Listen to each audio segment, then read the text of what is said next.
هنبدأ بالurban scale النهاردة، يعني هنبدأ بالurban scale وبعد كده نخش في الارchitecture scale، ولو لحقنا نخش في الانتيريور scale عشان إن شاء الله يبقى دي آخر ميتنج، والميتنج الجاي يبقى ميتنج إجابة أسئلة أو حل امتحانات أو كده. بعيدا إن المفروض الكونتنت ده لما يخلص هيبقى هتعرف تحله عادي الامتحانات على طول، مش تبقى محتاجين إن أنا أحل معاكم امتحان يعني. بس لو في حد عنده إجابة يعني مشكلة في حاجة معينة يعني نحاول نحلها مع بعض. وبرضو لو يعني هنشوف برضو لو هيبقى في ميتنج اوفلاين او لا على حسب الناس لما تملى الفورم. فممكن نبدأ دلوقتي في الكونتنت نفسه، هنعدي عليه بسرعة لأن هو اوريدي مشروع في السنين اللي فاتت في الميتنجز القديمة يعني. بس أنا زود حاجات بسيطة أوي، فلو حد شاف الميتنجز بتاعت السنة اللي فاتت هيبقى ملم أنا بتكلم في ايه، أو هو هيلاقي الموضوع شبهه أوي أو هو تقريبا. طيب الأربن سكيل احنا بنبدأ نديزاين، ممكن نبدأ نديزاين من أول المدينة أو كأربن بلاننج يعني. ممكن نبدأ نصمم من أول مدينة لحد الكومباوندز أو المنطقة السكنية نفسها. في مناطق لو حد دخل على جوجل مابس وبدأ يعني يدور كده مع نفسه هيلاقي إن في هيلاحظ يعني إن في أماكن متخططة كويس بلاند، وفي أماكن مش بلاند unplanned. دي بتبقى أو المناطق اللي مش متخطط لها بتبقى اتطورت بسبب الأدابشن بتاع البني آدمين. هو الإنسان عايز يعيش في منطقة فبيبني آه، بيته، مش مهم بقى يعني واحد تاني هيجي جنبه يبني بيته وهكذا، هيفضلوا يبنوا جنب بعض، مفيش تخطيط أو حاجة تحيدهم أو تخليهم يبنوا بشكل معين. فبيبدأ يطلع لنا منظر مش عايزة أقول عشوائي إن هو لفظ مناطق عشوائية يعني ليها definitions مختلفة، بس التخطيط يبان إن هو مش متخطط أو إن هو عشوائي. however إن لو حد مشي في المناطق دي هيلاقي إن هي متخططة والناس بتعرف تعيش فيها، بس هي شكلها مش بلاند زي مثلا المناطق اللي بقى في ديزاينر عملها ديزاين للشوارع وعلاقات الشوارع مع المباني وهكذا. فالتخطيط ده بيبقى ليه أنواع، ليه جرادز مختلفة. ممكن أديزاين بجراد زي شطرنج كده زي مثلا مدينة نصر. ممكن أديزاين الجرادز بطريقة أنجلر أو خطية أو أكسيال زي مثلا شارع المعز. ممكن أخطط بحاجات كيرفينير فيها كيرفز زي آه، التجمع أو زي نيو كايرو. ممكن بشكل أورجانيك، في الأغلب الأورجانيك ده مش بيبقى ديزاين على قد ما هو بيطلع من الأدابشن البني آدمين زي المناطق العشوائية، أو ممكن يبقى فعلا متخطط له عادي. أو راديال زي مثلا وسط البلد. هنشوف الريفلكشن الجرادز دي كقدام من الخريطة نفسها. وفي طبعا irregular بقى خالص زي المناطق اللي هي ما خطتش أصلا من الدولة، هي الناس عايزة يعني سكنوا في المنطقة دي فمع الوقت والتدرج الطبيعي والأدابشن طلعت. ممكن ناخد جولة على جوجل مابس، ولو حد كمان بعد ما يخلص السكشن ده ممكن يخش مع نفسه يشوف دول معينة هو حاببها، يشوف مصر بس في منطقة تانية، يشوف بيته نفسه في المنطقة اللي هو ساكن فيها مرتبطة بأي. فناخد كده تور في جوجل مابس. زي ما قلنا من شوية أنا اديت اوريدي أمثلة هنت من شوية على الجريد. هو بيبقى دي مجرد أمثلة أو سب نيد للجريد نفسه، بس ده تخطيطها بقى الريفلكشن بتاعها في أرض الواقع لما أجي أصمم مدينة كاملة بجريد معينة. طبعا كل جراد وجراد يعني كل أو كل شكل تصميمي ليه مميزات وعيوب. مش هخش في الحتة دي دلوقتي، انتوا كده كده هتاخدوها قدام. بس كجراد مثلا زي مدينة نصر بيبقى من المميزات ان انت مش هتعرف تتوهها قوي، او يعني ممكن الناس تشوف ان هو جراد ده الناس مش هتقدر تتوه فيه، لان انت هتفضل تاخد يمين في شمال او هكذا هتوصل للمنطقة اللي انت عايزها. الناس بتشوفها لا انا مفيش اي حاجة تحددني انا فين، فانا هتوه لان انا كله شبه بعضه. ممكن أمثلة زي مدينة نصر زي الزمالك زي في أسبانيا.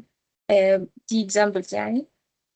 ممكن الراديال بلاننج ده بيبقى مثلا من مميزاته إن في فوكال بوينت أو في حاجة مميزة أنا وانس إن أنا هتوه أبقى شايفها من بعيد فعارفة أروح لها، وأبدأ أشوف الديستني بتاعتي فين، فأبدأ أتوجه لها على طول. فهي مثلا من مميزاتها إن أنا مش بتوه قوي. ممكن عيوبها إن هي مش حاجة ريجولر قوي كتصميم بقى، إن الأرض نفسها ممكن متبقاش منتظمة قوي. أشهر مثال على التخطيط الراديال زي واللي على غرارها اتصمم وسط البلد. وبرضه هليوبلس برضه هي راديال، بيبقى باين إن هو في حاجة راديال في النص وبيطلع منها أكسيلز بيبقى في الأغلب هي الطرق الرئيسية. وبعد كده نبدأ بقى نقسم الأراضي اللي في النص. linear planning ليه مميزات ان هو زي مثلا في الأراضي الساحلية في الأغلب أي حاجة على البحر، أي حاجة على البحر أو حاجة فيها فيو هنلاقي ان الديزاين بتاعها بقى رادي بقى سوري linear، علشان أقدر أصمم حاجة تبقى كل التخطيط بتاعي أو كل المباني بتاعتي شايفة الفيو. فحاجة زي مثلا الساحل اسكندرية، حتى لو على البحر الأحمر، هنلاقي إن التخطيط بتاعها بيبقى خطي علشان كل الحاجات دي تبقى، يعني كل بقى حد كل مستثمر يجي يعمل مشروع هنا يبقى عايز يبيع بقى بأن هو في فيو والكوست والكوست وكده، فهيبقى لينير. في برضه زي التخطيط بتاع القاهرة الإسلامية أو القاهرة القديمة يعني، أو الخديوية، هنلاقي إن التخطيط بتاعها لينير زي المعز تيتا والدرب الأحمر. المنطقة دي كلها هتلاقوها خطية، ويمين وشمال بقى في المناطق الأثرية أو كده، وزي الأزهر برضو الجمالية، هم نفس المنطقة عامة. في بقى حاجات كيرفلينير. من مميزات الكيرفلينير إن هو مثلا مش هيبقى فيه شورت كاتس زي مثلا في مدينة نصر، ممكن ألاقي الدنيا زحمة في الشارع الرئيسي فأخرم، فألاقي نفسي دخلت في شوارع جانبية، أنا كده ممكن أخد البرايفسي بتاعت الناس اللي ساكنة في الأماكن دي. however إن أنا لما ببدأ أديزاين بكيرفلينير مش هيبقى فيه شورت كاتس قوي، فمش هكسر البرايس بتاعت الناس. طبعا أشهر حاجة عندنا زي نيو كاري أو التجمع دي بقى، طبعا تخطيط أورجانيك زي جاردن سيتي. هو أورجانيك أكتر منه، يعني كيرفز أكبر، في شبه بينه وبين الكيرفينير شوية، بس هو باين هنا الفرق أكتر، هو في فلويدتي أكتر. في بقى حاجات الريجولر زي شبرا، زي الوراق، زي كرداسة. أنا حاطة الإكزامبل دي لأن طبعا ايا كان الكونتنت بتاع الكورس كله هو بيبقى جاي من الامتحانات القديمه، فهو بيبقى كاتب الاكزامبلز دي في الاختيارات حتى لو هي مش الاجابه الصح للسؤال، بس هو بيبقى حاططها، فانا حطيتها في الكونتنت.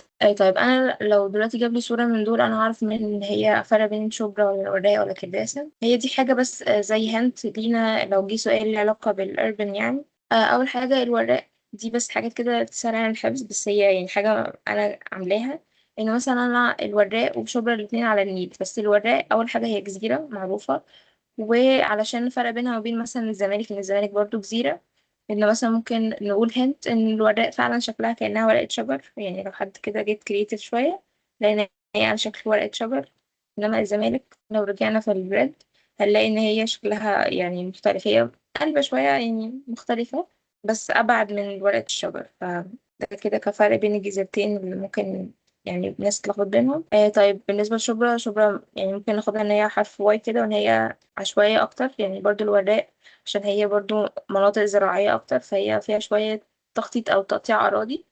كرداسة مفيش ولا نيل ولا اي حاجة، ولا اي حاجة نقدر نغير بيها يعني، نعلمها بيها. فممكن نخلي الكرداسة ان هي المنطقة اللي مفيهاش حاجة نعلمها بيها قوي، هي بس مباني كتير قوي، شجر قليل قوي.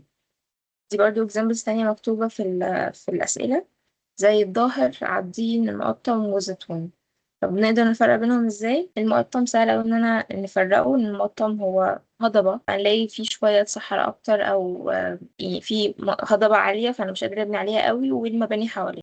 عابدين والظاهر مفيش فرق بينهم قوي، فهو في الاغلب مش هيجيب الحاجات اللي هي شبه بعض قوي، لانه حتى في التخطيط بتاعهم مش يعني شبه بعض جدا، او مفيش حاجة نقدر نعلم بيها. بس ممكن الظاهر شوية نعلم بيها بشكل الظاهر كده، الاوتلاين بتاعه بالشوارع الرئيسية اهو، يعني ممكن نعلمه شوية بعينينا بالشوارع الرئيسية. برضو الزيتون مفيهاش حاجة قوي، هي مباني مفيش شجر، قلبة شوية على كرداسة، بس كرداسة من الاريال فيو بتاعها في تكديس اكتر او density اعلى. بس هو فعلا مش هجيب الحاجات الشبه بعض قوي. يعني في اكزامبل للأسئلة اللي هو كان جايب فيها الفكرة دي. فهنا في النيل، فأنا ممكن هنا أستبعد وأفضل مش الحاجات اللي شبه بعض، يعني هي ديابلز ما فيهاش نيل، جاردن سيتي ممكن، بس ناصر سيتي ما فيهاش نيل، والزيتون ما فيهاش نيل، فهي في الأغلب هتبقى جاردن سيتي. طيب هنا هي جراد، فممكن أروح على طول إن هي ناصر سيتي، وأقول إن هي الوراق هيبقى فيه نيل، الجاردن سيتي هيبقى فيه نيل، وهليوبلس هتبقى راديال، خلاص هي ناصر سيتي. هنا برضو كرداسة احنا قلنا مفيهاش نيل، وهي احنا ممكن ندي قلشة ان هي كرداسة، هي متكدسة، فهو مفيهاش اي حاجة دانستي قوي، بس هي عامة مش كرداسة. طب جاردن سيتي قلنا مفيش نيل، اليبلس راديال مش كيرفلينير، فهي نيو كايرو. هنا هي في الأغلب المقطم، لأن هي مش الظاهر كان كله مباني. شبرا كان فيه نيل وبرضو كان كله مباني. عابدين ما كانش فيه الهضبة دي، أو ما فيش الحتة اللي كلها صح دي، فهي المقطم. فالارتكل سكيل جاي من الكونتنت بتاع الامتحانات، إن هو أكتر جاي من الجنرال نوليدج والارتكتشر ستايلز. فهو في الأغلب بيبقى جاي مثلا صورة المبنى، وبيسأل اسم المبنى ده ايه، أو مين الاركتكت اللي عمله. فعلشان نجاوب السؤال ده هنبقى عايزين نعرف الارتكتشر ستايلز المختلفة، وممكن نعرف المبنى نفسه اسمه ايه، حتى لو انا مش فاكر اسم الاركتكت اللي عامله. هنا دي زي كده تشارت او ماب انا عاملاها للستايل من اول الايجيبشنز لحد دلوقتي. هنعدي عليه بسرعه، مش هنتكلم اصلا في بوينت من دول، هتبقى مفيده ليكوا قدام ان انتوا تبقوا مجمعين التسلسل الزمني للعصور او الايرز المختلفه في الاركتكتشر. انا هنا فوق كاتبه يعني الزمن نفسه، او الفتره دي كلها وقع تحت ايه بالظبط كايرا كبيره، وبعد كده مقسمها لايرز اصغر. يعني ال ancient architecture، سواء بقى الإيجيبشن أو الجريك أو الرومان، دول فضلوا مع بعض شوية، هما نفس الفترة. بعد كده في العمارة البيزنطية، الرومانسك، الجوثيك والإسلامك. في بعد كده الرينيسانس والباروك، وفي بعد كده النيوكلاسيزم والرومانسم والريفايفاليزم. في الاندستريال، بعد كده في بقى المودرن اركتكتشر بأنواعها المختلفة، ارت نيفيو أو باو هاوس أو الارت ديكو أو البورتاليزم. بعد كده في اللي هو العمارة المعاصرة، سواء بقى بوست مودرنزم، دي كونسترين هاي تك، سستينابل بقى بارامتريك فابريكيشن بقى في الفترة اللي احنا فيها دي، اللي هو العصر الحالي. سواء sustainability بارامتريك فابريكيشن أو AI، however بقى هيتطور بعدين قدام ازاي. مش هنتكلم في نقطة نقطة، بس هناخد كام بوينت من الحاجات اللي جه عليها اوريدي أسئلة في السنين اللي فاتت. نبدأ بالانشنت ايجيبشن هنا في مصر. في أسئلة جت ليها علاقة بالمعابد المصرية، زي أبو سمبل، المتحف، معبد متحف الأقصر المفتوح، وفي كومامبو. وبعد كده في معابد بقى تانية، بس أنا هتكلم الأول ازاي ممكن نفرق بينهم. أبو سمبل ده انتوا اللي شفتوه على الجنيه الورق القديم، فيه 4 فيروز أو 4 تماثيل الفراعنة في الوش، فهو أكتر حاجة ممكن تبقى مميزة. كومومبو التمبل بتاعه ممكن نعلمه بأن هو مش كبير أوي وهو صغير، والاتجاه بتاعة الأعمدة بتاعته مش تقريبا مش هنبقى موجودة في باقي الأمثلة إلا ده يعني. بس يعني ده مختلف شوية. ده هنا المفرغ مفيش حاجة سوليد وراه، هو مفرغ، وفيه الأعمدة اللي فيها شكل اللوتس المفتوح. في متحف الأقصر المفتوح ممكن نعلمه المسلة اللي في الوش دي مسلة واحدة، التانية كانت مسروقة تقريبا. في متحف الدير البحري حتشبسوت. ده مش هنلاقي حاجات تانية تلخبطنا بيه، هو حاجة ايكونيك جدا، ايكونيك بالباترن والنسب بتاعتها والتدريجة بتاعت الليفلز. فدي حاجة ممكن نعلمها، هو أصلا مش هنلاقي حاجة تانية اتلخبطنا بينه وبين حاجة تانية. في معبد الكرنك، ممكن لو هنحفظ الانتيريور شوت دي، تبقى الكرنك بالتماثيل اللي على كل عمود. في تمبل معبد حورس في إدفو، ممكن نعلمه أول حاجة بشكل اللي من بره ده الأوتلاين بتاعه أو السكاي لاين بتاعه، أو من جوه بقى بالست أعمدة المفتوحة دي، بس وراها سوليد مش زي كومامبو كان مفتوح. يعني هو خلاص، هو ده كده المعبد كله خلص. فكده بالنسبة للأنشنت Egyptians. بعد كده ننط للإسلام، طبعا في عصور كتير بينهم، بس يعني احنا بنتكلم على الحاجات اللي جه عليها أسئلة. في الإسلامك دي شوية examples الموجودة. ممكن أكتر حاجة نقدر يعني نجمعها هي هي سوري مسجد ابن طولون، لأن المزارع بتاعته مميزة جدا، مش لاقيها في حاجة تانية. هي أصلا جيت already inspired من المسجد السمراء. اللي بنى يعني الشخص اللي بنى ابن طولون في مصر هو من نفس المدينة اللي فيها مسجد سمراء، فهو جيت inspired من السبايرال ميناريت اللي هي فيها حاجة لفة كده. فدي أكتر حاجة نقدر نعلم بيها مسجد ابن طولون. في طبعا مسجد السلطان حسن، عمرو بن العاص. ممكن أعلم كل واحدة من دول بشكل المأذنة المختلفة. طبعا مش شرط إن المأذنة نفسها، زي مثلا المأذنة القلمية دي أو البنسل شيب مينرت، ممكن نلاقيها في أكتر من مأذنة. هنلاقي أصلا أي مأذنة في العصر العثماني هنلاقي المأذنة دي بتاعتها. بس كحاجات الأيكونيك الكبيرة ممكن نبدأ ندور على element يفكرنا بالمسجد ده، لحد ما ندرسه بجد قدام. يعني السلطان حسن القبة بتاعته مختلفة شوية، ليها شكل معين. الحكيم المأذنة بتاعته ليها شكل كده شبه المبخرة أو مختلف. الأقمر المدخل بتاعه ممكن يبقى مختلف وهكذا. برضو في العصر الفاطمي يعني في مصر في جيتس بقى مختلفة أو بوابات مختلفة. احنا هنركز على ثلاثة، دول أهم ثلاثة. الباقي بيتسموا ببوابات بس. definitely هم مش أهم حاجة، وبرضو في كمان في الكلية هو مش هيشرحوا أصلا البوابات دي، مش شايفينهم بوابات قوي. دول أهم ثلاث بوابات. عندنا باب النصر، باب الفتوح، وباب زويلة. طب ازاي ممكن نفرق بينهم لو حد بيتلخبط؟ باب النصر دي حاجة أنا يعني هنت بس. ممكن نقول إن باب النصر بيبدأ بالأن، فهنلاقي إن الشكل ده كده يعني في قلم صح؟ لو عملنا كده ممكن إيه نبدأ نفتكر باب النصر. لأن الباقي يعني الباقي كبلان، أو لو قطعنا في الباقي سواء باب الفتوح أو باب زويلة هنلاقي إن هما أخدين شكل كيرف. سواء ده أو ده، إنما باب النصر هو أخد شكل الإن كده. ندخل من هنا. طيب أفرق ازاي بين باب الفتوح وباب زويلة؟ باينة قوي إن باب زويلة هنلاقي إن فوق البوابة أو فوق الحتة البارزة اللي بره دي هنلاقي مأذنتين. مش تخش على بعضه. باقي البوابات مش هشرحها قوي، بس هي يعني مش هيجي يسألنا فيها قوي. بس باب خلينا نخليه بقى باب الوزير، باب الغوري، وهكذا. دي كده حاجة لذيذة كإنترودكشن قبل ما نخش في باقي الاركتكتشر ستايلز في الحاجات المودرن. كبريك ممكن تخشوا تشوفوا مش دلوقتي يعني بقى، انتوا بتشوفوا السلايدز. خشوا تشوفوا حالة الدحيح عن البورتاليزم أو العمارة الوحشية. حاجة لذيذة قوي، ممكن أتعلم معاكم في كام معماري هنتكلم عليه قدام، أو أعرفكم generally عن معماريين معين ممكن منتكلمش عليهم أصلا. نرجع تاني كده للتايم لاين اللي كنا عاملينه، اللي أنا كنت عاملاه. في industrial، وبعد كده في modern architecture، وفي العمارة المعاصرة أو contemporary architecture.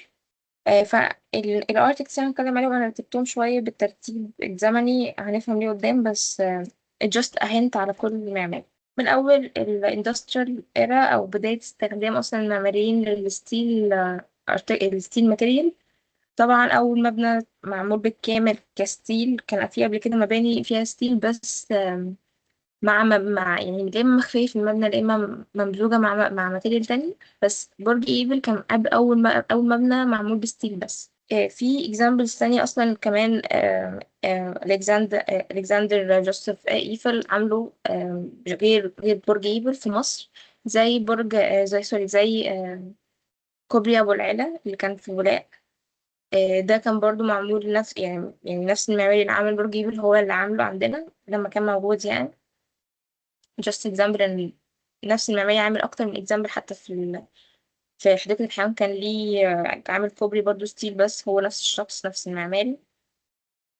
بعد كده دخلنا شوية هنروح بعد كده يعني الجودي دي architecture ستايل مختلف. ممكن لما يعني احنا عشان نعرف نحل الأسئلة بتاعت الجنرال نوليدج زي ما قلت من شوية في الهانت بتاعت السؤال بتاع الجنرال نوليدج، لا إما أبقى عارف ستايل المعماري، لا إما أبقى عارف المبنى نفسه بس مش فاكر اسم المعماري. فدلوقتي واحنا بنعدي على معماري هبقى بتكلم على الحاجات اللي لما اشوفها او افهم الستايل نفسه، الكاركترستكس بتاعته ايه. علشان لو شفت حتى مبنى جديد لنفس المعماري ده ابقى مجمعة الستايل ده للمعماري ده. يعني جودي طبعا ستايله يونيك جدا، ان انا اول ما اشوف الستايل ده اعرف ان هو جودي. ستايله بيبقى اورجانيك. الماتيريال نفسها تحسوها قلب على سيراميك شوية.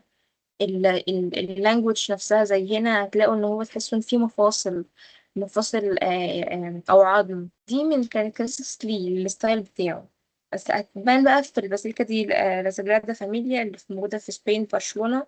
المثال ده مهم أوي إن هو اتكرر في أكتر من امتحان. وكمان لأن هو بقى من اللاند ماركس لبرشلونة أو لسبين، علشان لما نروح لسؤال السكاي لاين فده فعلا مثال ده بنعمل أمثلة الجودي. وباقي الأمثلة لو حد يعني بابا حطاها علشان اوفر اول لما مجمعين الستايل المعماري ده أو الستايل الشخص ده. عشان هو ممكن يجيب أصلا مثال مختلف مش موجود في السلايدز خالص، بس وانس إن أنا شفت element من اللي هو بيستخدمها وبيتكرر في أكتر من مثال أبقى مجمعة ده لجودة. بعد كده ممكن نروح لمودرنزم بقى أكتر زي فرانك لوير وايت. هتبقوا اوريدي لو عملتوا تاسك ما تبقوا عملتوا أو رسمتوا الفولينج ووتر هاوس بتاعه. الستايل بتاعه هو مينيمال، نوعا ما مينيمال. بيستخدم كونكريت أو خرسانة. آم، يعني من بره مش هيبقى فيه لعبة أوي في الواجهات، هو مينيمال، هو بيشتغل أكتر مع الكتل أو الماسكس. من أهم الأمثلة بتاعته هو جانجنهايم ميوزيوم. خدوا بالكم من كلمة جانجنهايم ميوزيوم ومين الأركتكت وشكل الأركت، يعني شكل المبنى مع الأركتكت مين، لأن هو كلمة جانجنهايم ميوزيوم دي هتتكرر كتير قدام. بنبقى مجمعين إن لما أشوف الكتل اللي هي كأنها اسطوانات كتير أو سلندرز بهايت صغير فوق بعض مختلفة، أبقى عارفة إن ده، وده كونكريت كمان، أبقى عارفة إن ده الفرانك لويد وايت، وفي نيويورك مش في منطقة تانية. طبعا الفولينج ووتر هاوس من أكتر الحاجات اللي مشهور بيها. وباقي الإكزامبلز حطوها عشان نبقى مجمعين الستايل بتاعه إن هو كونكريت، الفساد أو الإليفيشن مفهوش فتحات يعتبر أو بيبقى مينيمال. ف overall نبقى مجمعين المعماري والستايل بتاعه. بعد كده نروح بقى اللي هو انا عارفه احنا بننط، احنا حرفيا بننط عصور، بننط ايرز بين المعماري والمعماري. يعني بين فرانك لويد رايت وفرانك جاري في معماريين كتير قوي، في اركتشر ستايلز كتير في النص. بس هنا مثلا كان بيبقى الفورم بتفولو الفانكشن. بيبقوا مركزين اكتر على ان المبنى يبقى بيقوم بوظيفته، ان هو في فانكشن معينه انا عايزه احققها. بس بعد فتره دخلنا في حاجة اسمها deconstruction. ان انا خلاص انا عملت كل حاجة ممكن نعملها في الفانكشن، او ان انا احقق الفانكشن وانا اعمل فورمز مختلفة. بس جينا بقى في حتة ان انا عايزة اعمل حاجة مختلفة تماما او فانتسي. مبقاش ولا الفورم فولو فانكشن ولا الفانكشن فولو فورم، بقت الفورم بتفولو الفانتسي. عشان كده هنبدأ من أول الحتة اللي احنا بنتكلم فيها دي، أو من أول فرانك جاري. هنبدأ نلاقي الفورمز اختلفت تماما، ما بقتش حاجات استاتيك، ما بقتش حاجات عادية قوي. بقينا نخش في حاجات مختلفة جدا. فرانك جاري ستايله برضو يونيك جدا مختلف. هنلاقي معظم بيستخدم حاجات زي يعني شيتس، ميتال شيتس، سواء في الإكزامبل دي كلها هنلاقي ميتال شيتس. هنلاقي الحاجات كأنها متفككة ومتركبة تاني. هنلاقي الأفكار نفسها مختلفة. طبعا أكتر حاجة مشهور بيها جنجنهايم ميوزيوم برضو، بس ده اللي في سبين مش في نيويورك. علشان هنلاقي في الأسئلة بقى، في الاختيارات هنلاقي كلهم جانجنهايم ميوزيوم جانجنهايم ميوزيوم. طب ايه الفرق بين ده وده؟ يبقى الفرق المكان بتاعه ومين اللي عامله. هنلاقي بقى الفورمز نفسها مجنونة في حركة في الموضوع. مثلا هنا ده المفروض ان هو برين هيلث سنتر لاس فيجاس. بس شكل المبنى يعني لو حد عايش فيه هو لا، لو انا داخل سليم انا ممكن احس ان انا اتجننت اكتر. هو طبعا ليه فلوسفي، انا بس بقول حاجات تفكرنا بيه. يعني هو كده الفلوسفي بتاعته ما كانتش ان هو برين هيلث سنتر فانا هعملها حاجه تجنن اللي جوه. هو بيبقى ليه فلوسفي مختلفه، دي حاجه بس تفكرنا بفرانك جاري والستايل بتاعه. من أشهر برضو الأمثلة بتاعته، المباني بتاعته، هي الدانسينج هاوس.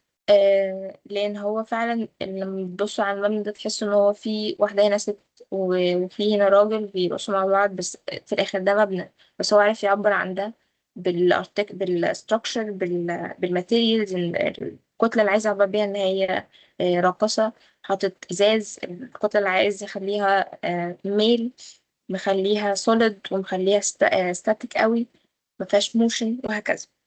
برضو ليه أمثلة تانية، في برضو ليه جنجنهايم ميوزيوم تاني بس في أبو ظبي. بعد كده في نفس الفترة اللي فيها الفورم فولو فانتسي، برضو ديكونستراكشن مع زها حديد. زها حديد طبعا معروف إن هي كوين اوف كيرفز. لأن هي اللي بيميزها إن هي طبعا في مباني ليها مش كيرفز، بس اللي بيميزها إن هي أول واحدة أخدت البداية إن هي ما تخافش، أو إن هي تبدأ تستخدم لانجوج مختلفة تماما في الكيرفز. طبعا هايدر سنتر من أشهر المباني ليها. جاليري اوف جالاكسيز، الوكرة ستاديوم. كل دي أمثلة تانية ممكن تشوفوها، بس الستايل بتاعها طبعا كيرفز. وإن هي يعني كحاجات بقى ما فيهاش كيرفز، هي إن هي بدأت تعمل حاجات مختلفة. يعني هنا هي ده كان مبنى كلاسيك جدا. هي قررت تعمل له extension بطريقة مودرن مختلفة، وبطريقة مختلفة يعني at some point ممكن تبقى لو مجنونة أو to the extreme. بعد كده في ستايل اسمه الهاي تك، او في ايرا فيها هاي تك، او ستايل نقول تاني ان هو هاي تك. الهاي تك المواصفات بتاعته ان هو الاستراكشر هو اللي من بره الميكانيكال سيستمز أو سواء structure أو mechanical system أو ال circulation، كلها من بره في الأغلب. هيبان ده زي في نورمان فوستر مثلا، كل المشاريع بتاعته نلاقي فيه إزاز، نلاقي الاستراكشر كده باين من بره اللي هو الدايجونال انجلز دي.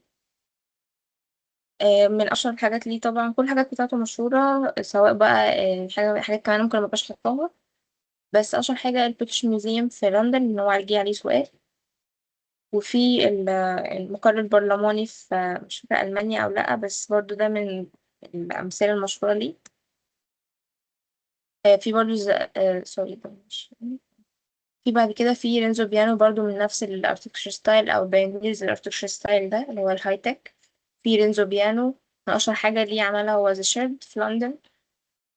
في هنلاقي برضو ان هو الستايل بتاعه ازاز، بس بطريقة مختلفة، هو ازاز ميكانيكال ستراكشرز من بره، والسيركيليشن من بره. في برضو ريتشارد روجرز نفس الستايل اركتكتشر. من اشهر الحاجات برضو ليه هو مع يعني ريتشارد روجرز مع رينزو بيانو السنتر اوف بوديا في باريس. السلم اللي من بره ده يعني اللي هو اكتر حاجه بقى اللي هو الاستراكشر اشوفه من بره، السلالم والسيركيليشن اشوفها من بره.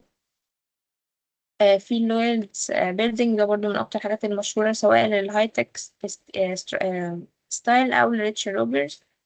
في برضو ذا اوتو، برضو اوتو انا معلم عليها علشان ممكن نحفظها يعني او نجمع ان المبنى ده للشخص ده، هو ممكن نبقى هنا في حرف او زي اوتو وهكذا. في بقى مش architecture ستايل بس في معماري زي سانتياغو كالاترافا. آم، أغلب شغله بالكونكريت، بس الكونكريت بطريقة فيها حركة، فيها إن أنا أبقى دارس الحاجة كأنها بتطير في كانتليفر سوبر كانتليفرز. أحس إن الحاجات جاية inspired من طائر أو من الإنسان نفسه، كتشريح الإنسان نفسه. يعني هنا في مبنى زي هيمسفير، هو اسمه هيمسفير إن هو المبنى نفسه هو عبارة عن نص كرة، بس شكل العين ده طلع من الريفلكشن بتاع المية. هنلاقي حاجات كأنها بتطير، كأن في حاجة في حركة، في كانتليفر عالي قوي. كانتليفر دي الكابولي أو الحاجة اللي هي مش ممسوكة من تحت، زي في المباني دي.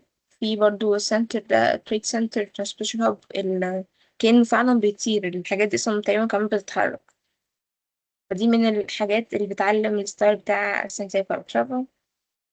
من الهاي تك برضو اللي في مصر اللي هو ان الاستراكشر تبقى من بره، زي برج القاهرة هنلاقي ان الاستراكشر كله من بره هو اللي ماسك المبنى، المبنى نفسه من جوه. نيجي بقى الأمثلة لناس موجودة في مصر، زي حسن فتحي. حسن فتحي معروف إن هو ملقب بعمارة الفقراء، وإن هو في الأغلب بيستخدم طوب، بيستخدم تكنيكس باسيف علشان يعالج حاجات معمارية باسيف. يعني إن أنا ما دخلتش تكييف، ما دخلتش حاجة إلكترونية، أنا العمارة نفسها هي اللي حلت المشاكل البيئية. هنلاقي من الستايلز بتاعته برضو شالو دومز أو دومز كده، قبب يعني صغيرة عشان يعرف يسقف ده من غير ما يستخدم خرسانة. هنلاقي الستراكشر سوري، هنلاقي الإليمنت ده في الواجهات بتاعه كتير مع القبب. فدي من الحاجات اللي أنا لما ببص على الصورة أبقى عارفة إن دي، حتى لو أنا مش فاكرة اسمها ايه. وطبعا أشهر حاجة ليه هي النيو بورن فيلج. بس حتى لو أنا مش عارفة مثلا أسامي المباني دي منين، بس أنا خلاص عرفت إن هي لحسن فتحي. طبعا في رمسيس سويسة، ده برضو من المعماريين اللي في نفس الحقبة الزمنية بتاعت حسن فتحي، وتقريبا الاركتكتشر ستايل أو نفس التوجه يعني. ممكن تخشوا تريسيرش عنه. بعد كده مجمعة التاورز المختلفة علشان أول حاجة في أسئلة للتاورز لوحدها، وفي التاورز نفسها بتساعدنا في السؤال بتاع السكاي لاين. وهنا شوية حاجات كده هي يعني هنس أنا حطاها تساعدنا إن احنا نجمع، نعرف نفرق بين التاور والتاور. ودي الأمثلة دي أنا جايباها من الاختيارات بتاعة سؤال التاور أو الأسئلة اللي في الامتحانات القديمة. يعني كان في تاي باي 101 في تايوان، نقدر نفرقه ازاي ان هو في الكسرات الكتيرة قوي دي ككتلة نفسها. طب في برج شبه برج ايفل بس لونه أحمر، ده خلاص عرفت ان هو طوكيو تاور، ده من اللاند ماركس بتاعت مدينة أو اليابان نفسها، أو مدينة طوكيو نفسها، بس هي في الأغلب بتبقى رايحة ناحية فعلا اليابان نفسها. في البوتروس تاورز أو توين تاورز. عامة فكرة التوين تاورز هنلاقيها قدام كتير، إن هو يبقى تاور وتاور نفس الحاجة بس مربوطين ببعض أو محطوطين جنب بعض بسيمتري. في الباتوس تاورز دي من الحاجات اللي بتعلم ماليزيا آم، أو كوالالمبور، يعني في ماليزيا، سواء سكايلاين أو التاور نفسها هنلاقي برضه إن في زجزجة، بس الحتة اللي فوق بس. وفي الامباير ستيت بيلدينج ده في مانهاتن، من برضو الحاجات المهمة في مانهاتن أو نيويورك عامة. ممكن هنا أيضا إحنا ممكن نعلمه بالحتة الفويد اللي في النص دي، اللي هي على شكل تي، إن هي متاخدة من المبنى نفسه. just a hints يعني. في برضو التاورز دي توين تاورز في الصين. دي أنا معلمة إن هي ممكن تبقى شوية بتمرر كأنها بتكاموفلاج مع المباني اللي حواليها، لأن هي من بره عليها مرايات، وإن هي فيها زي كل كام مبنى، كل كام دور وكام دور في زي خط كده عاملينه، يعني كأني بقى بعلم من الخطوط أهي. في جمهورية إميريتس تاورز، دي برضو من الحاجات اللي في دبي المفروض نبقى عارفينها أو مشهورة في دبي. إن هي مكسورة كده من فوق، تعتبر توين تاورز. في برضو جراند جيت ويز في الصين. هنا ممكن نعلم ان هو في كسرات برضو، بس هنا مش شرط، هي هنا اخدة كيرفيتشر. طبعا ايفل تاور مش محتاجين نقول. في هنا برج العرب في دبي. هنا قلنا ان هو ممكن نفتكر برج العرب اللي في دبي بقى ان هو شبه حرف الدي. شبه حرف الدي، فممكن نقول شبه حرف الدي وهو في دبي. في تاور بريدج في لندن، دي من الحاجات المشهورة في لندن، أو هنلاقيها كمان في السكاي لاين بتاعتها. التاورز دي بتفتح لما يجي مركبية تعدي، وطبعا شكل الاركتشر ستايل بتاعها مختلف، لأن هي أخدة من الستايل بتاع المنتشر في لندن. برضو من الحاجات اللي متكررة كاسم اللي هي ذا لوفر. هنلاقي الاسم نفسه كمبنى يعني متكرر، بس الفرق بين هنا وهنا المدينة نفسها فين. فمثلا في أبو ظبي في لوفر، في جون نوفل، وفي في باريس. فأنا بس أبقى عارفة إن على شكل هرم شوية هي ذا لوفر ميوزيوم، بس دي اللي في باريس، إنما اللي أخدة شكل كده كأن في أكتر من شيل فوق بعضه، دي اللي في أبو ظبي. في ستاديومز برضو ممكن يعني نختلف، يعني الناس تتلخبط بينها، زي الوكر ستاديوم، وفي بنجاي ناشونال ستاديوم.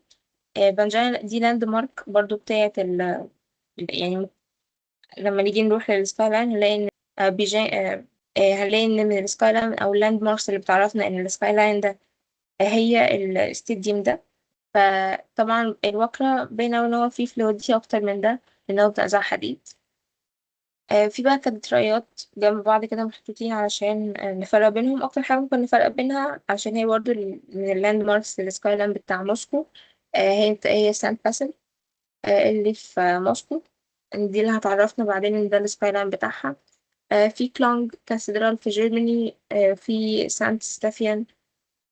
دي مش هيجيلنا سؤال إن هما شبه بعض قوي، أو يعني لسه محدش عارف الاركتكتشر ستايلز المختلفة لده ولده، فهو هيجي بقى يسألنا في الأغلب عن الحاجات الواضحة قوي إن دي مختلفة قوي عنهم، فأنا أقدر أفرقها زي السنتس.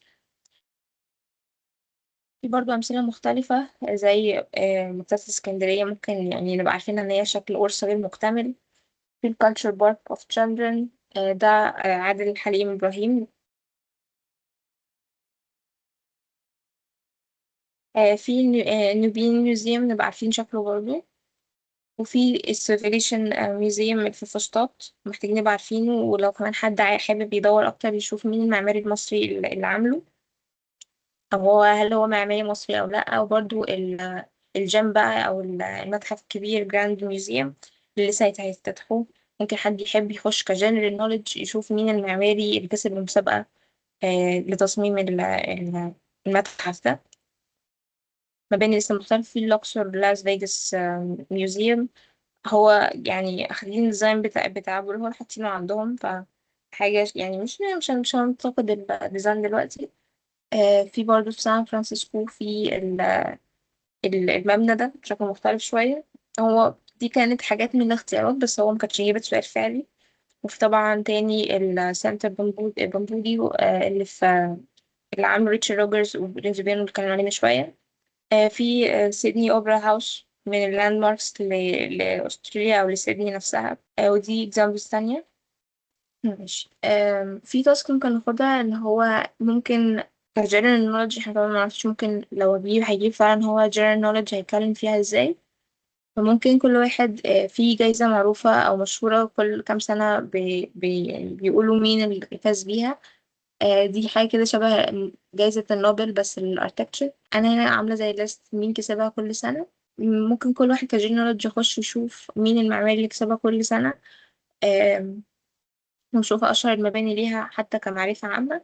وأهم حاجة يبقى عارف مين اللي لسه كسبه، يعني السنة دي 2025. يخش يشوف المعماري ده ويخش يشوف شغله.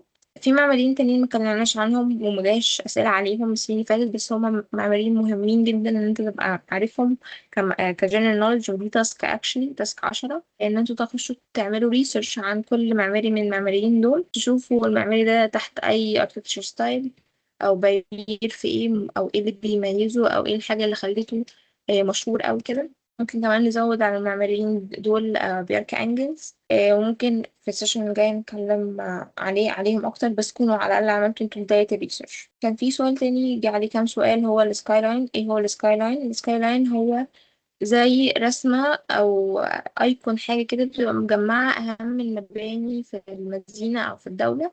يعني مثلا في لندن، لما أشوف المبنى بتاع نورمان فوستر، الكتلة بتاعت البيج سكاي لاين بتاعته.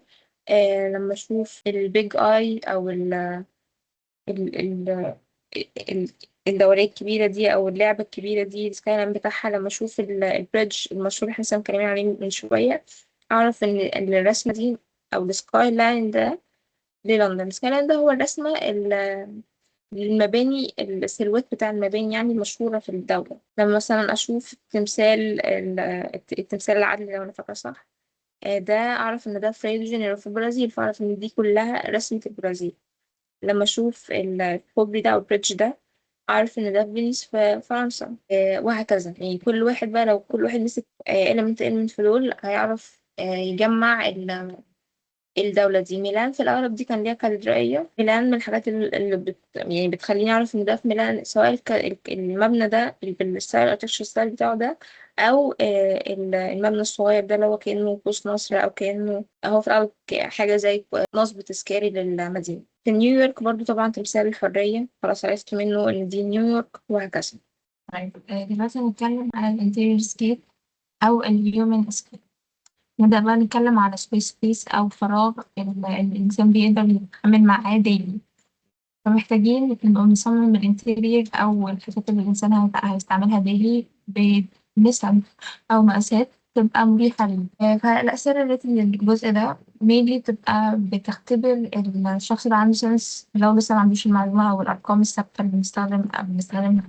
فلو عنده سنس بالدايمنشنز أو إحساس بالفراغ الداخلي، وإن it makes sense إن الشخص ده عشان يستخدم كرسي، فالكرسي محتاج يبقى ارتفاعه مثلا يبقى مش أعلى من الشخص نفسه عشان يعرف يقعد عليه، أو السرير نفسه يبقى برضه ارتفاعه مريح بحيث إن الإنسان ما يقعش منه.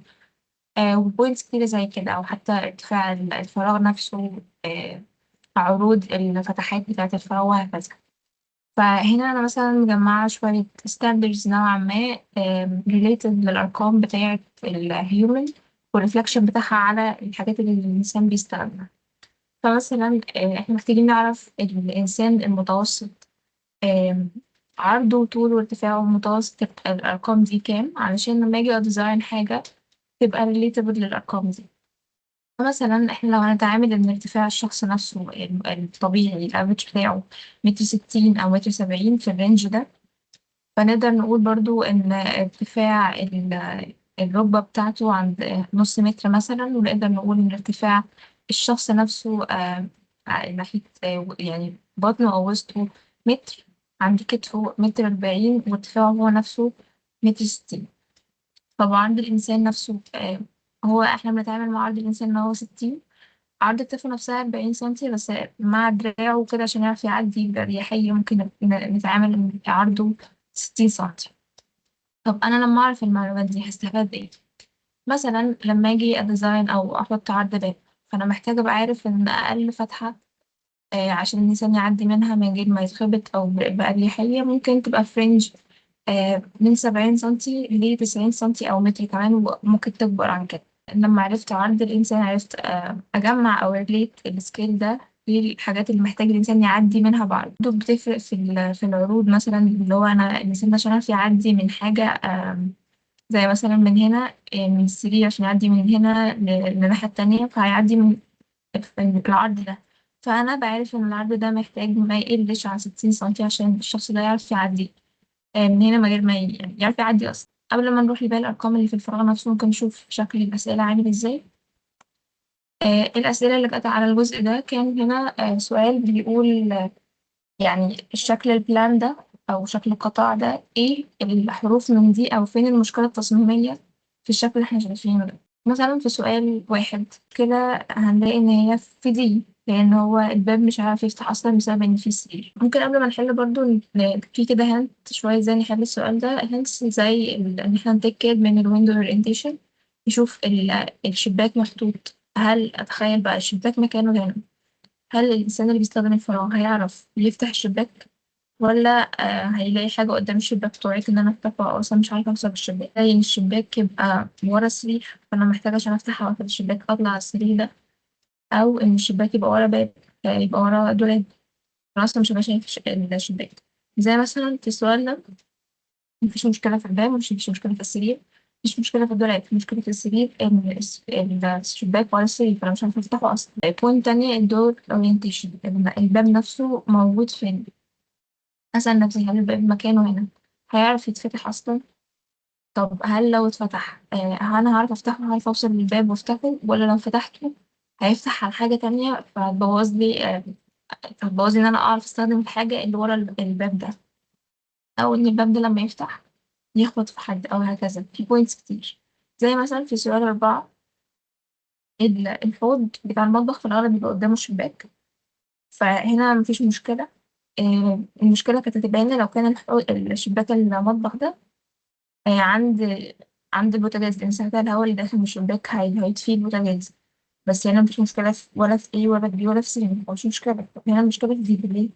لأن الباب ده هيفتح على التلاجة، فأنا مش هعرف أفتح التلاجة. وكمان قدامه أوبشن أحسن إن هو يفتح الباب على الحيط على طول، مش تعمل لي مشكلة. يعني أنا لو في أهو هنا لو كان عمل الباب كده كان يفتح على الحيطة ويبقى هنا الفراغ عادي وأعرف أستخدم التلاجة براحتي، وهكذا. برضو أتذكر من نقط زي الكيتشن أو الباثروم دايما فيهم رولز مختلفة، يعني بالذات تصميم الحمامات وتصميم المطابخ ليهم رولز أكتر من باقي الفراغات، علشان بنبقى ممسوكين بحاجات تانية تعقد التصميم أكتر. يعني مثلا في الحمام ما ينفعش ألاقي التويلت سيت على حيطة داخلية جوه الشقة بتاعتي، لازم دايما ألاقي تويلت سيت أو القعدة على حيطة خارجية، علشان المواسير بتاعة التويلت بتبقى بره. في الأغلب بيبقى التويلت سيت فوق الشباك بتاع الحمام، والشباك بتاع الحمام نفسه ليه ارتفاعات مختلفة علشان يبقى بيحقق برايفسي في نفس الوقت بيحقق تهوية. فهنا الحاجة يعني طبعا الحوض في الأغلب مفيهوش مشكلة، هعرف استخدمه، والشاور برضو، والشباك موجود على الحيطة الخارجية فتمام. فالمشكلة الحاجة الباقية هي التويلت إن هو على الحيطة الداخلية. هنا دي شوية أوبشن بس كام بوينت ممكن نتكلم فيها. أول حاجة شكل المربع اللي جوه إكس، أو شكل المستطيل اللي فيه حاجات زي كده، ده في الأول بيبقى الدولاب واحنا قاطعين فيه. يعني الدولاب اللي قاطعين فيه شكل كده دي في الأغلب إنديكيشن من شكل الشماعات. والمربع اللي جوه إكس ده كأنه كلوزت أو حاجة شبه الدولاب، حاجة بخزن فيها. دي بس عشان نفهم البلان أكتر. هنا خلاص دي قلناها حتة الشباك إن أنا ممكن مبقاش شايفه أصلا لو دي تبقى فيتال ستيك، وهنا بيدور أكشلي على الفيتال ستيكس أو الحاجات الغلط اللي هي ممكن كانت تتعمل أحسن. ودي فيتال ميستيك طبعا، أنا بحط الدولاب قدام الشباك. فيتال ميستيك أو مش أحسن حاجة إن أنا بحط الشباك على السرير. تمام. حتة برضو الباب يستحسن يبقى بيفتح على حيطة علشان ما يقتلش الفراغ. يعني أنا مثلا لو حطيت الشباك سوري الباب زي هنا في نص الفراغ، أنا بوظت الفراغ شوية إن أنا مبقتش عارف أفرش يمين أو شمال أوي، كان هيبقى هيديني فراغ أحسن، مساحة أكتر إن أنا أستخدمها لو حطيت الباب يمين أو شمال الفراغ يفتح على الحيطة على طول. طبعا الباب احنا بنرسمه زي الضلفة نفسها بنرسمها، وبنرسم داش لاين كده لربع دايرة. الربع دايرة دي مقصود بيها المانوفري أو المساحة اللي أنا محتاجها للباب عشان يعرف يفتح أصلا. عشان كده لو حطيت أي أوبجكت في الربع دايرة دي أنا كده بقوله إن الباب عشان يفتح لازم يعدي يخترق الحاجة دي، فهيخبط فيها. فدي كده الميستيك إن أنا أحط حاجة جوه الباب كده. زي الحاصل في سؤال رقم واحد، إن الباب بيفتح. عشان يفتح لازم نخبط في السلم، وده مش هنعرف نعملها، فالباب أصلا مش هيفتح. دي نقطة تانية، إن الحوض في الأغلب يستحسن يبقى قدام الشباك بتاع المطبخ، والتويلت يبقى على حيطة خارجية، ويبقى في الأغلب الشباك بتاعه فوقه، علشان التهوية أكتر تبقى ناحية التويلت أو المصدر اللي أصلا بيسبب ريحة مش لذيذة للحمام. الباب بتاع الأوض ممكن نخليه يفتح على دولاب، ومش غلط هنا إن إحنا نخليه يفتح على تلاجة، بس مش أحسن حاجة. وبرضه هنا ممكن تبقى حاجة برضه مش أحسن حاجة، إن هو لازق الحوض بتاع المطبخ أو في حيطة. آم، فدراع الحد اللي بيغسل مواعين هنا هيبقى خابط في الحيطة. هو المفروض نبقى سايبين كليرنس أو مسافة أكبر شوية، يعني مثلا 15 سنتي 20 سنتي، وبعد كده نحط الحوض. ميبقاش لازقين الحوض في الحيطة أوي. ممكن دي تبقى برضه غلط، بس هو مش أصح حاجة برضه إن أنا أبقى حاطة الباب بيفتح على التلاجة. برضه مش أصح حاجة إن الباب يفتح على البوتاجاز، لأن كده لو حد واقف بيستخدم البوتاجاز أنا هفتح الباب هيخبط فيه. فدي حاجة برضه مش أصح حاجة، أو ممكن تبقى كده. فبنرجع بقى للدايمنشنز كنا شرحناها. احنا دلوقتي لما عرفنا الارتفاعات بتاعة الإنسان، عرفت إن هو هنفترض أرقام هنثبتها، بس هي في الحقيقة بتبقى رينجز. إن هو ركبة الإنسان عند نص متر، ونص الإنسان أو زي السنتر بوينت بتاعه عند متر. الكتف بتاعه عند من 40 ل50، والرول ارتفاعه من 60 من متر 60 لمتر 70. وارتفاع الإنسان لما يرفع إيده نقدر نقول 2 متر. طب أنا لما عرفت إن أقصى ارتفاع الإنسان لما يرفع إيده 2 متر، فأنا لما أجي أصمم باب أو شباك أو كده، مش عايزة الإنسان وهو بيعدي من الباب يخبط فيه. فهخلي نهاية أي باب أو أي شباك بتبقى ثابتة في الدور كله، يعني الشقة كلها بيبقى نهاية الأبواب والشبابيك اللي فيها كلها بنفس الارتفاع، سواء بثبت إن هي كل الأبواب والشبابيك في الشقة تبقى 2 متر 10، أو كل الأبواب والشبابيك اللي في الشقة نهايتها عند 2 متر 20. يعني مينفعش أعمل في نفس الشقة أو في نفس المبنى دور آه، أو باب 22 وشباك في نفس الدور. لازم الاتنين يبقوا ثابتين، لازم كل حاجة تبقى نفس النهوة ونفس الليفل، سواء باب بقى شباك حمام كله يبقى نفس النهاية 2 متر 10 أو 2 متر 20. طب لما عرفت برضو إن هو آخره 2 متر، لما أجي أشوف الهايت أو كلير هايت بتاع الفراغ نفسه، ارتفاع الفراغ بقى يبقى كام متر؟ يبقى 2 متر ولا يبقى 3 متر ولا يبقى 4 متر ولا يبقى أكتر؟ فلما عرفت إن هو الإنسان آخره ما يرفع إيده 2 متر، فأنا أكيد هزود أو هعمل فراغ أو ارتفاع أعلى من كده. فهنثبت أرقام رينج إن ارتفاع الفراغ نفسه الكلير هايت اللي هو من الفراغ نفسه، مش من الحيطة أو كده، يبقى من 2 متر 70 لحد 3. ده الرينج اللي أغلب الحاجات بتشتغل بيها، من 2 متر 70 ل3 متر. طبعا ممكن يبقى عندي فراغ دبل هايت. دبل هايت يعني إن أنا أخدت ارتفاع دورين من غير أي عائق فيهم، يعني زي كده المداخل بتاعة المولات، أو ممكن المداخل برضه البنوك أو كده. أي مبنى ساعات المباني العامة بنخش بنلاقي إن هو فيه زي ارتفاع عالي أوي، ومثلا فيه زي ميزانين أو فيه زي أدوار بتبص على الفراغ الدبل هايت ده. دي ممكن بقى ساعتها الارتفاع يوصل 4 متر 6 متر 5 متر، ممكن يعلى يبقى ارتفاع دورين مع بعض. ده بالنسبة للارتفاع. طب بالنسبة للعروض، لما عرفت إن عرض الإنسان من 40 ل60 سنتي، إحنا ماشيين 60 لأن ده الأغلب بنشتغل بيها.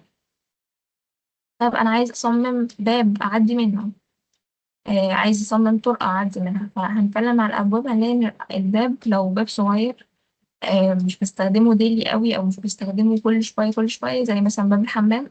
أنا داخل كل فين وفين بخشه، أو هو بس حاجة بخش أعمل فانكشن معينة وأطلع. فهيبقى عرض الباب ممكن يبقى 80 سنتي، ممكن يبقى أقل، بس احنا هنتعامل إن هو عرضه 80 سنتي. طب لو أوض بقى أو كيتشن أو حاجة يومية بستخدمها كل شوية، وممكن يعني ديلي، لا، أبدأ أكبرها شوية تبقى 90 سنتي. طب لو حاجة بقى مين زي المين دور بتاع البيت نفسه أو باب المدخل، ممكن يبقى متر.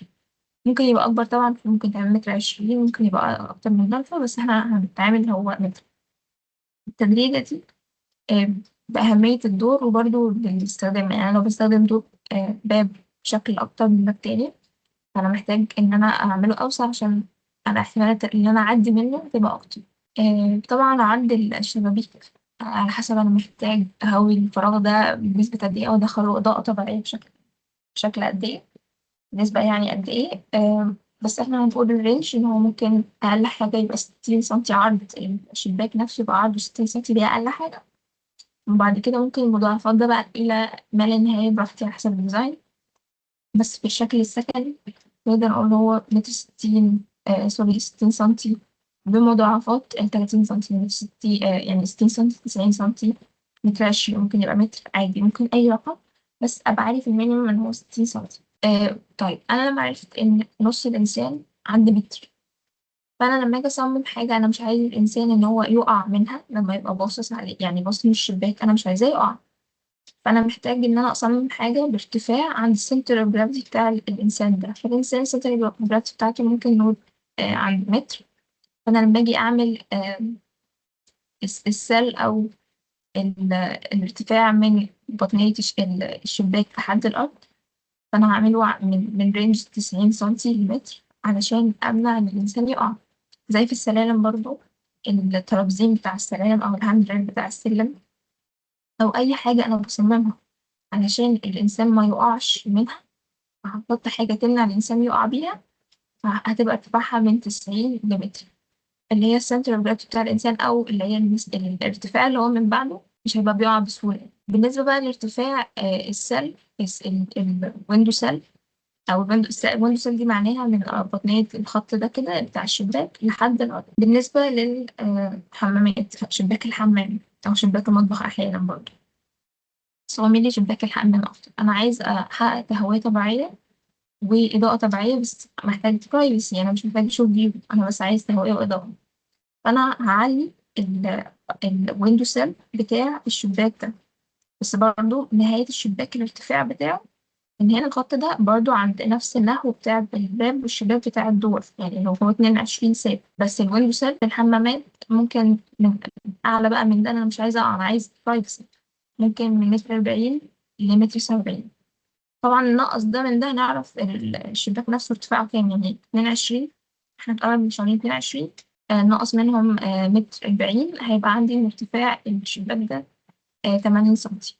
لو مثلا قلت إن الويندو سيل بتاع الشباك ده متر 70، فاتنين 22 اللي هو الخط ده ماينس متر 70، هيديني ارتفاع الشباك ده 50 سنتي، وهكذا. طيب أنا كده شرحنا دول. أنا لو عايز أصمم كرسي، طب إيه علاقة إن أنا أصمم كرسي بإن أنا عارف الأرقام دي؟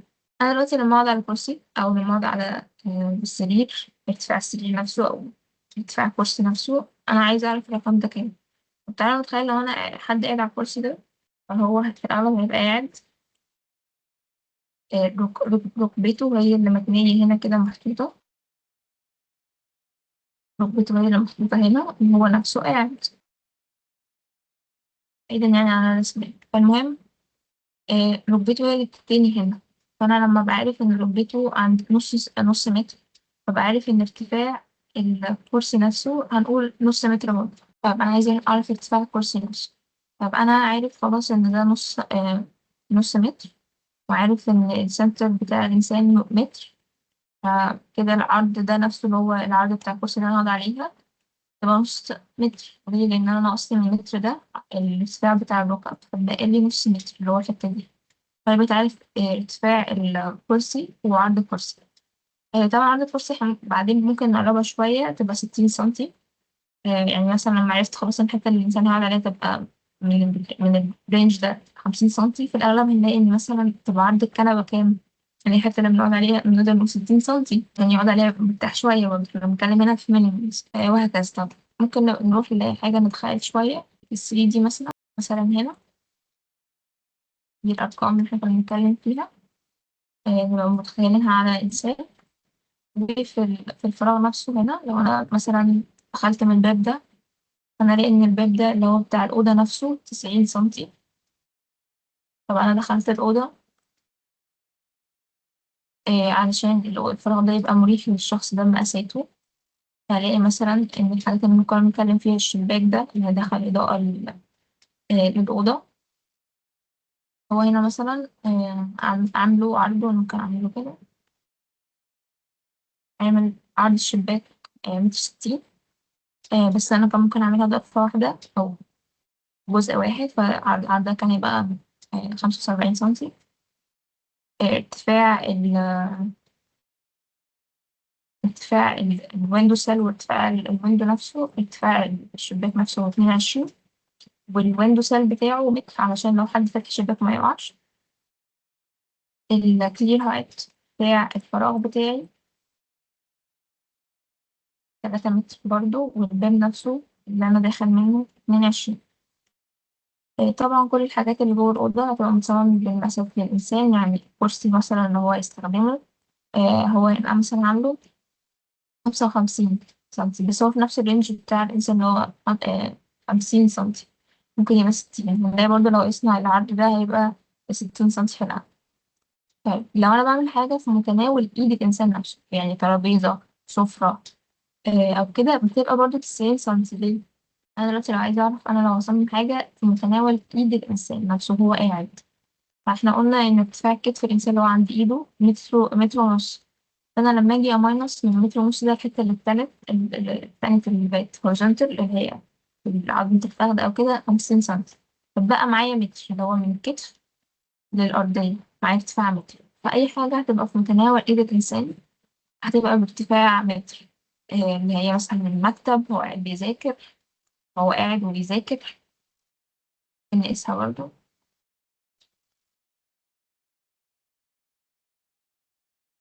يعني في الأغلب هتبقى متر، هي أصلا باينة من هنا إن هي كيف كل متر مع الجلسة بتاعت الشباك. برضو مثلا السرير برضو هو مش باين هنا، بس هو برضو هيبقى في رينج 50 سنتي، اللي هي الحاجة اللي بيقعد عليها الإنسان. ده كده بالنسبة للأوضة مثلا. دي حاجات أهم حاجات ممكن نتكلم فيها. برضو باب الحمام فرنج. هو هنا عامله 76، بس هو فرنج في الأغلب بيبقى 80، ممكن يوصل 70. عادي يعني، هو الرينج هنا أخد الأفريج. طب التويلت نفسه، هو هنا أهو حاطط التويلت نفسه، حاطط الويندو بتاع الحمام ورا التويلت سيت. الويندو بتاع التويلت نفسه عامل الويندو سيل بتاعه 1.60 متر. وبرضه طبعا هو أكيد مثبت الارتفاع بتاع يعني لو قلنا ده الشباك، ده شباك الحمام اهو.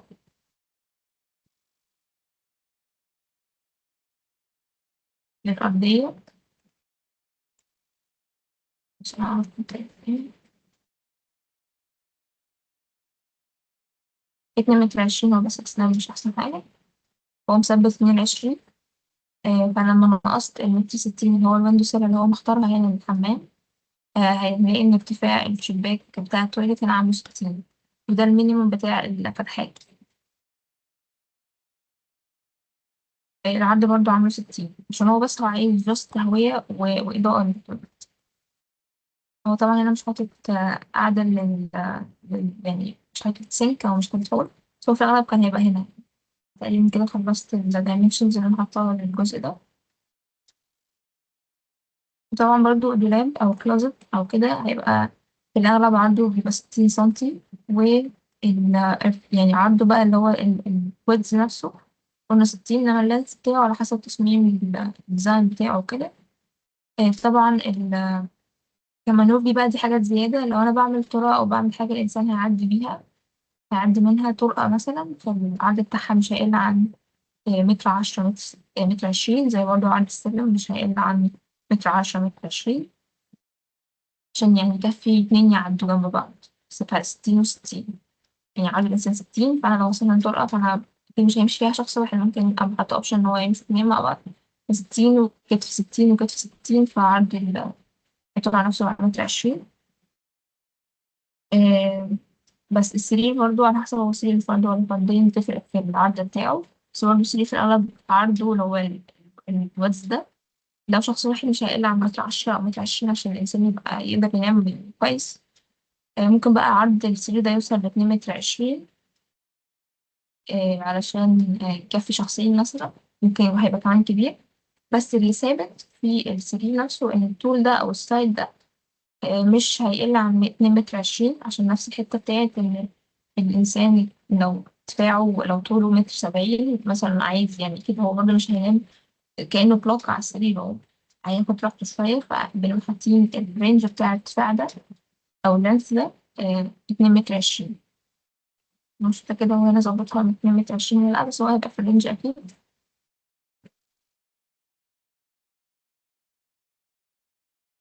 هو أنا نسيت كبير شوية، بس هو تقريبا السرير كده يعني في الرينج